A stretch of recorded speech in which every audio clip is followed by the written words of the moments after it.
नमस्कार, मैं ऋतिक कुमार और आप देख रहे हैं खबर ज्ञान तक न्यूज़ बस्ती।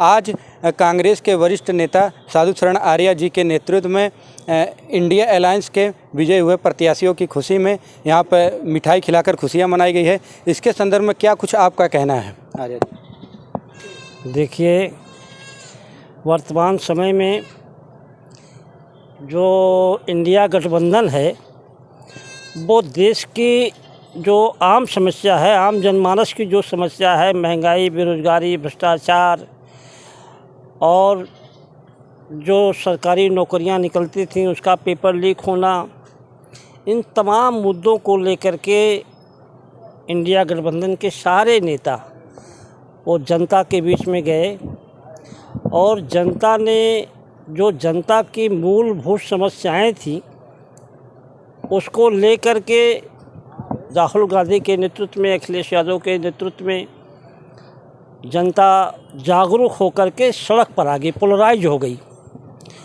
और जो वर्तमान चुनाव हुआ है वो भारतीय जनता पार्टी के खिलाफ अब की बार पूरे देश में पार्टियां नहीं लड़ी हैं, जनता लड़ी है। जनता क्यों लड़ी है कि जनता के जो मूलभूत समस्याएं थी उस मूलभूत समस्याओं से जनता को गुमराह कर दिया गया था, जनता को तमाम चीज़ों में बांट दिया गया था। वो पूरा देश जानता है, समाज जानता है, लेकिन जो जनता की मूलभूत समस्याएं थी वो ज्यों के त्यों पड़ी थी।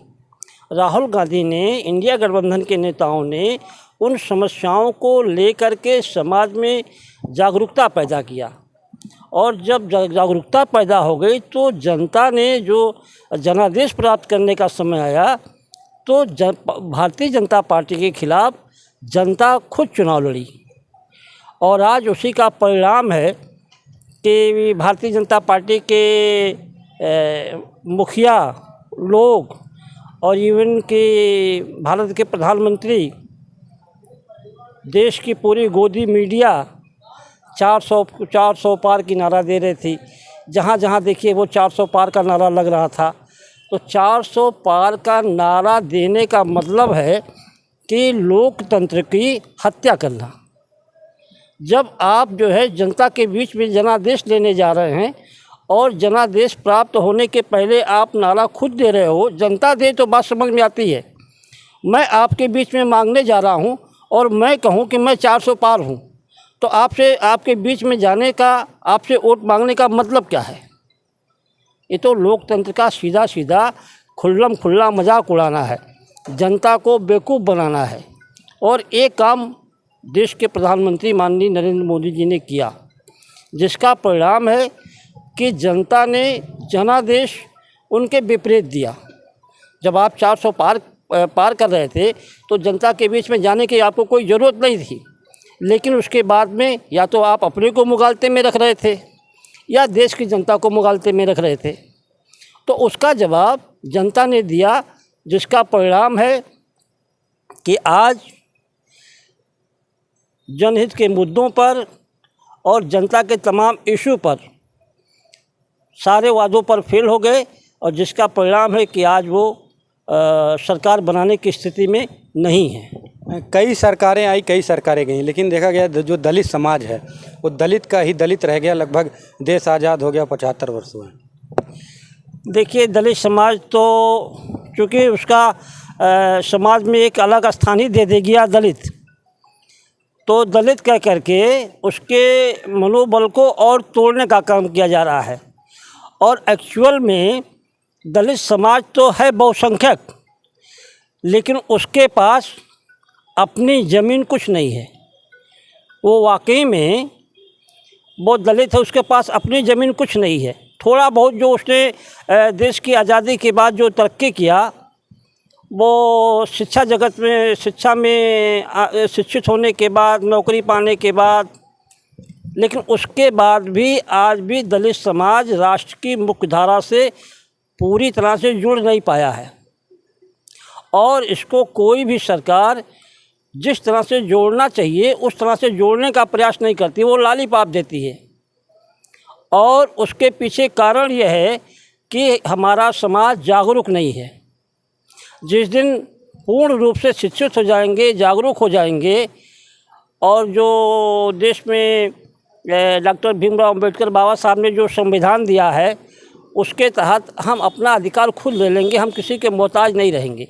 लेकिन उसके बाद भी जो तमाम राजनीतिक दल की राजनीतिक पार्टियों के जो देश के बड़े नेता हैं, जैसे बाबा साहब डॉक्टर भीमराव अंबेडकर हुए, देश के बड़े नेता स्वर्गीय माननीय बाबू जगजीवन राम हुए, उन्होंने भी इन बाबा साहब और बाबूजी ने मिल करके दलित समाज को काफ़ी आगे बढ़ाने का प्रयास किया और काफ़ी आगे लोग बढ़े भी, जिसका परिणाम है कि हम सड़क पर, नौकरी में, चाकरी में, हर जगह दिखाई दे रहे हैं। उसी का परिणाम है।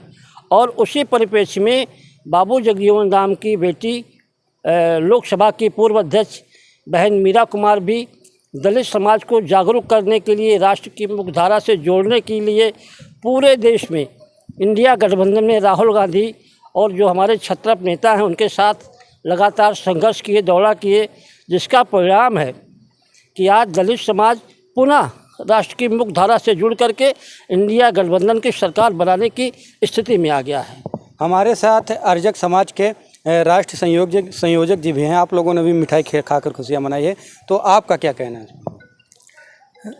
वर्तमान सरकार में जो हमारे प्रधानमंत्री थे, ये बस्ती जनपद के बगल में अयोध्या में राम मंदिर में राम को स्थापित करके आस्था के नाम पर पूरे देश को वो चाहते थे कि एक बार फिर हम जो है देश की सत्ता को अपने हाथों में ले लें।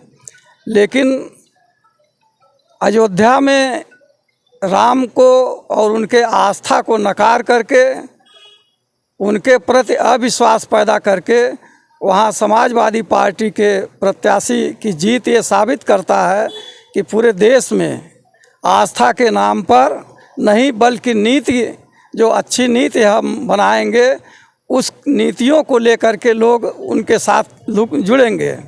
और यही कारण रहा कि राहुल गांधी जी के नेतृत्व में जो उन्होंने पूरे देश का भ्रमण किया, पूरब से पश्चिम और उत्तर से दक्षिण, लोगों के बीच में गए और उनकी आवश्यकताओं को, ज़मीनी आवश्यकताओं को उन्होंने देखा और उसके लिए चुनाव लड़ने के पूर्व उन्होंने जो नीतियां उनके सामने रखा कि हम सरकार में आने के बाद जो सरकारी संस्थाओं का निजीकरण किया जा रहा है उसको रोकने का काम करेंगे और सरकारी संस्थाओं में को स्थापित करते हुए उसमें रोज़गार देने के लिए नौकरियों को हम लाएंगे और पहुंचते ही तमाम लोगों को निचले स्तर से ऊपर उठाने के लिए उन्हें अनुदान के रूप में उन्हें पैसा भी देने का काम करेंगे।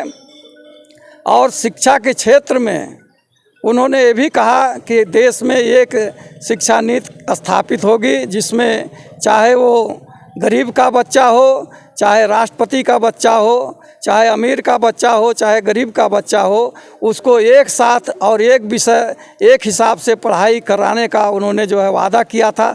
इस नाते पूरे देश के लोग उनके पक्ष में समर्थन व्यक्त किए और इंडिया गठबंधन सरकार बनाने के क्रम में आगे बढ़ी और भारतीय जनता पार्टी के नेतृत्व में जो सरकार थी वो आज बहुमत से पीछे हो गई और पूरा देश उसे नकारने का काम किया कि हम आस्था के बजाय हम नीतियों पे विश्वास करते हैं और हमारा ये कहना है कि देश आस्था से नहीं चलेगा बल्कि नीतियों से चलेगा और वो नीतियाँ जो भारतीय संविधान में दी गई व्यवस्थाएं हैं उसके अनुकूल रहेगी, तभी जो है देश उसके साथ खड़ा होगा। यहाँ तक कि उन्होंने कहा कि भारतीय संविधान को हम बदल देंगे और इस देश में हिंदू राष्ट्र का घोषित करने के लिए मनुस्मृति को लागू कर देंगे। इस बात को देश के सारे लोगों ने नकारने का काम किया। भाजपा सरकार कहती है कि हम सबका साथ सबका विकास करते हैं। वो उनका नारा खोखला है।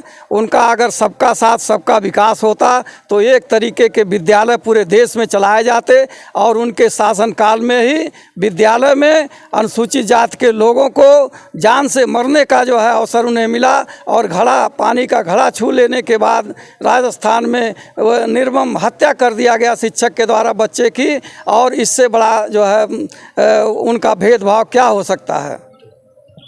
अभी आप लोगों ने सुना हमारे साथ जुड़े हुए